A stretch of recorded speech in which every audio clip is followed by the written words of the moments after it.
Good day everyone, you're watching Radio Fixes. On today's video, I'm going to talk about how to restore Windows Photo Viewer in Windows 10. Now, usually what would happen in Windows 10 is by default, whenever you try to open any photos on your Windows 10 machine, it will open up in Photo app by default. Now, you might have used Windows Photo Viewer for multiple reasons because it allows you to print, order prints, attach pictures to an email messages, burn or open photos in another app on your PC. Now, you might be used to this Windows Photo Viewer. Now, especially when you're using Windows 10, if you upgraded your Windows from Windows 8 or from Windows 7 to Windows 10, now there are chances that you may not like Windows app photo app. Now, this tutorial will show you how to restore your Windows Photo Viewer and set that as a default whenever you try to open any photos on your Windows 10 machine.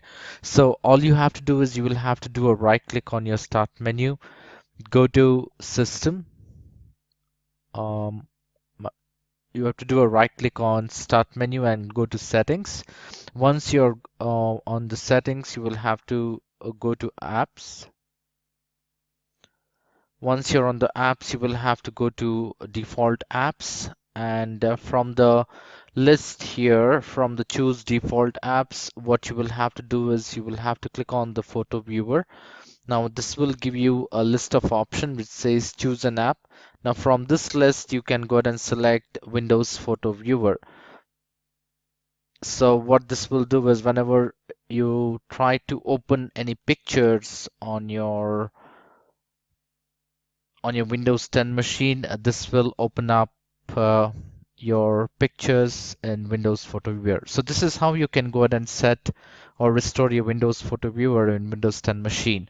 I hope this video was helpful. In case if you like this video, please make sure you hit the like button and do not forget to subscribe to my channel. Thank you for watching. You have a great day.